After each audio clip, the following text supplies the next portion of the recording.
Oke. Eh, Assalamualaikum. Eh, di sini kami akan menjelaskan dan mempresentasikan tentang Kubernetes. Sebelum masuk ke materinya, kami akan memperkenalkan diri kami masing-masing. Perkenalkan, nama saya Firman Faruk Ricardo. Perkenalkan nama saya M. Azmi Iqbal Hafiz. Perkenalkan, nama saya Muhammad Faisal. Perkenalkan, saya Rafizat Gardito. Saya Syahrul Kufron Alhamdan.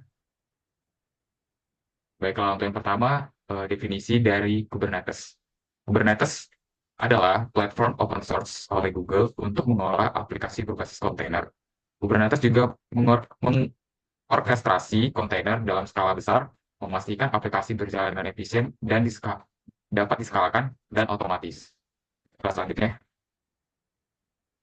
Untuk fungsi dari Kubernetes itu sendiri ialah salah satunya adalah orkestrasi kontainer, yang dimana Kubernetes secara otomatis mengelola penyebaran atau deployment dan pengelolaan kontainer.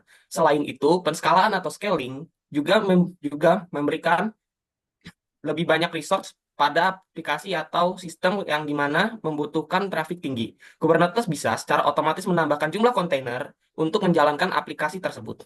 Kemudian yang ketiga juga terdapat load balancing, yang dimana Kubernetes secara otomatis mengatur lalu lintas yang masuk agar dapat didistribusikan dengan adil ke berbagai kontainer yang berbeda, sehingga aplikasi tetap bisa diakses dengan baik.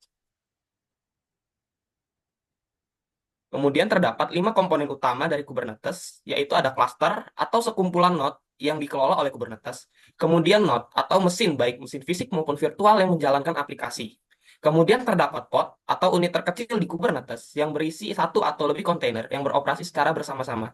Kemudian pula terdapat namespace, yang dimana itu merupakan mekanisme untuk memisahkan sumber daya dalam satu kontainer untuk mendukung multi-tenance. Dan yang terakhir terdapat service, abstraksi yang mendefinisikan cara aplikasi berkomunikasi di dalam satu klaster atau keluar kontainer.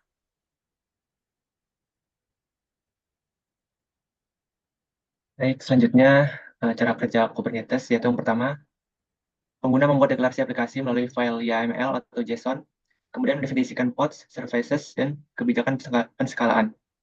Kemudian yang kedua yaitu API server menerima deklarasi tersebut, menyimpannya di etcd atau database distribusi untuk memastikan status cluster. Kemudian yang ketiga, scheduler menempatkan pods pada worker nodes yang memiliki sumber daya seperti CPU atau RAM yang cukup. Kemudian yang keempat, kubelet di setiap node menjalankan pod dan memonitor kondisi kontainer. Jika terjadi kegagalan, pod akan dipulihkan secara otomatis atau self-healing. Kemudian yang kelima, ada queue proxy, yaitu untuk mengatur jaringan untuk komunikasi antara pods dan akses dari luar services. Berikutnya untuk contoh penggunaan Kubernetes, yaitu ada penggunaan pada Netflix yang menggunakan Kubernetes untuk menjalankan ribuan kontainer untuk berbagai microservice. Kemudian ada Spotify yang memanfaatkan Kubernetes untuk mengelola infrastruktur cloud secara global. Kemudian ada e-commerce yang pengelolaan traffic yang tinggi pada event besar dengan scaling otomatis.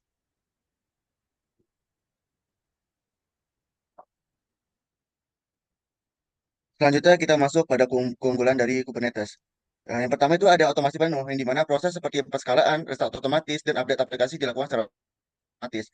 Lalu yang kedua ada cross-platform. Kubernetes dapat berjalan di cloud manapun, seperti AWS, GCP, ataupun Azure, ataupun yang lainnya. Lalu ada penskalaan mudah. Aplikasi bisa menskalakan ke ratusan atau ribuan kontainer sesuai dengan kebutuhan beban tanpa perlu konfigurasi ulang. Lalu yang terakhir ada manajemen infrastruktur yang mudah. Kubernetes memungkinkan kita mengelola infrastruktur sebagai kode atau infrastruktur as code. Artinya Kubernetes bisa mendefinisikan konfigurasi resource melalui file YAML atau JSON dan menyebarkannya dengan mudah secara otomatis.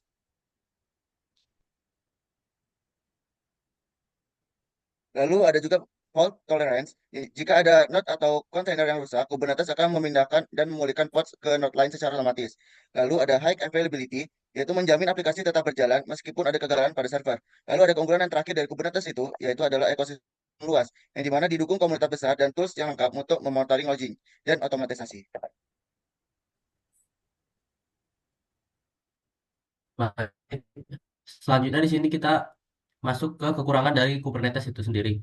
Yang pertama itu ada kompleksitas. Jadi konfigurasi dan pengoperasian Kubernetes bisa jadi rumit, terutama untuk pemula atau proyek skala kecil. Yang kedua itu resource intensive. Kubernetes membutuhkan banyak sumber daya, seperti memicu CPU untuk menjalankan cluster, terutama pada lingkungan yang besar. Yang ketiga ada manajemen yang kompleks, yang dimana pada skala yang besar, memanage cluster Kubernetes yang terdiri dari ribuan pods dan nodes dapat menjadi sangat kompleks. Next.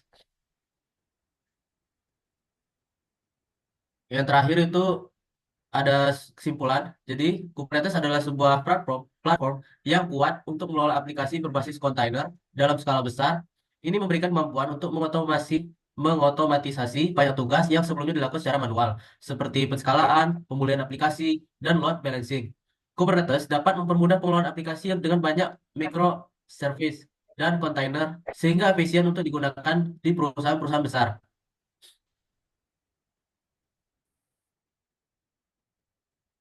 Baiklah, mungkin itu saja presentasi Kubernetes dari kami. Apabila ada salah kata, mohon maaf. Sekian dan terima kasih.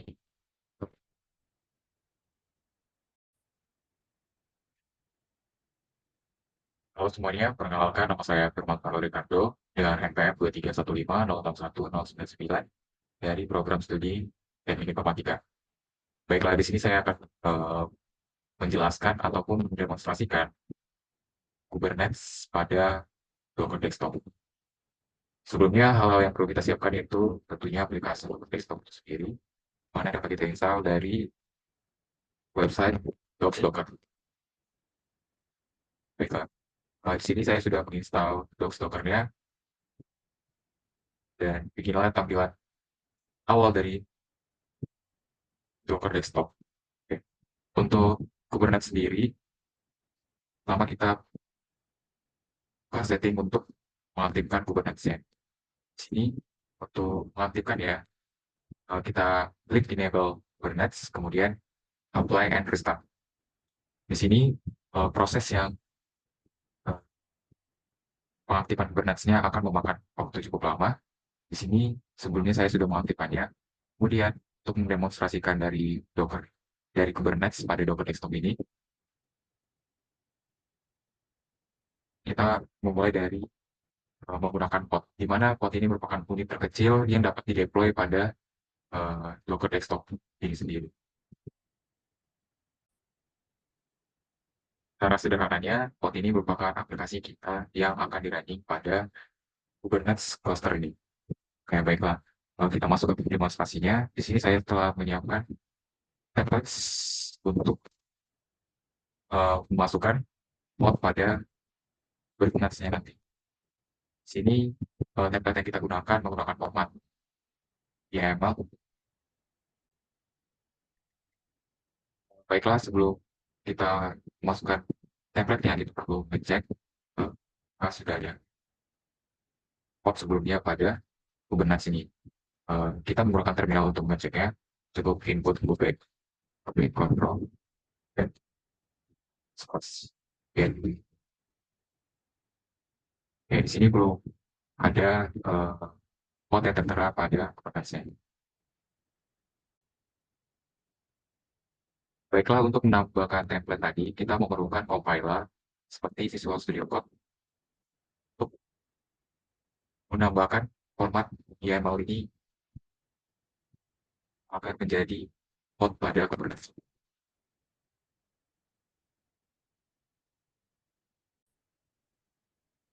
Baiklah, untuk menambahkan format YAML tadi, kita akan di file. Di sini sebelumnya saya menggunakan Nginx sebagai pod name pada kontainer yang akan kita gunakan. Tambahkan, Nginx itu ukurannya ringan, yang dimana akan memudahkan kita untuk mengecek kontainer dan pod pada Kubernetes ini.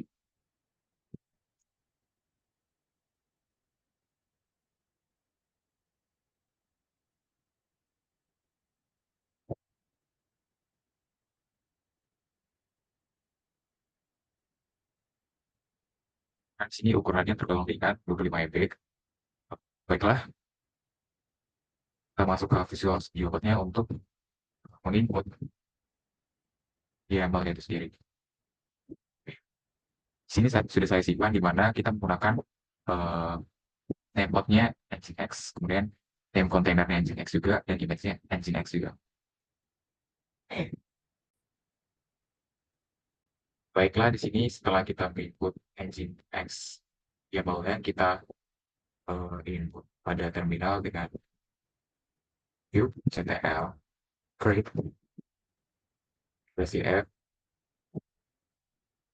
kemudian kita masukkan template-nya dengan Nginx enter. Nah, di sini Nginx-nya telah dibuat pada desktop Docker-nya. Nah, di sini sudah tampil running.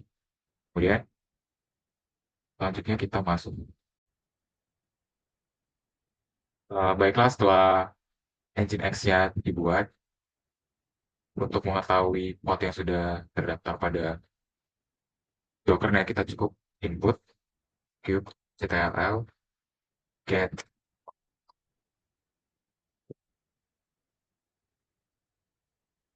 Nah, di sini sudah menampilkan status dari Nginx ini sendiri, di mana dia berstatus running. Kemudian, untuk input berikutnya,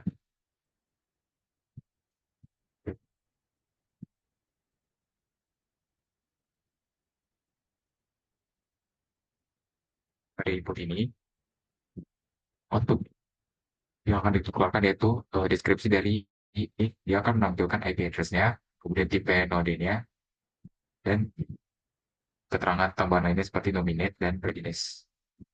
Kemudian untuk yang menampilkan pot yang lebih deskripsi atau lebih detail, kita cukup menginputkan kubectl scribe nama Nginx.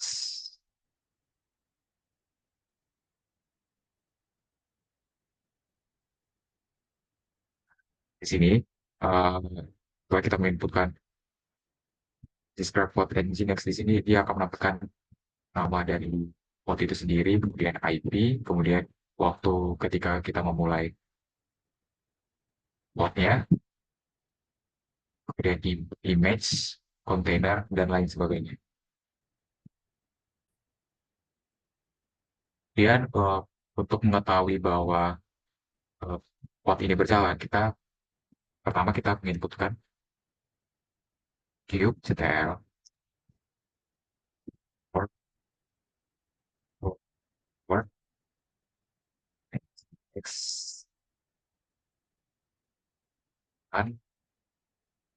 titik.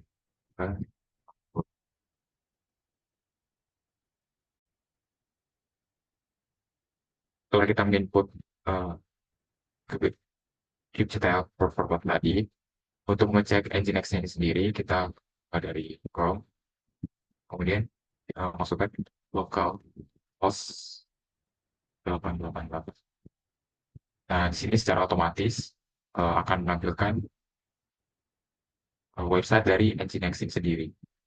Kemudian untuk penghapusan pot ini, kita perlu input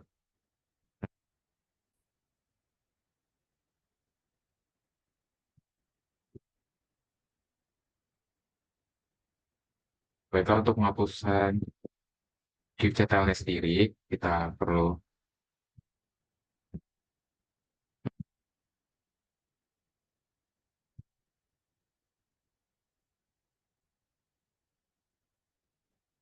baiklah, untuk penghapusan pot pada Nginx ini, kita perlu input pada terminal. Pertama kita cek kubectl pot dulu. Nah, di sini proses dari Nginx yang kita buat masih running. Untuk menghapusnya, kita menginputkan kubectl delete pot, kemudian kita masukkan nama dari Nginx-nya ini. Karena namanya Nginx, dan start. Nah, di sini secara otomatis pot dengan nama Nginx terhapus. Kita dapat ngecek pada Docker desktop bahwa sudah tidak ada kontainer dari Nginx itu sendiri, sebab telah kita hapus sebelumnya. Baiklah, mungkin itu saja penjelasan dari demonstrasi mengenai Kubernetes pada Docker desktop. Apabila ada salah kata, tolong maafkan. Sekian dan terima kasih.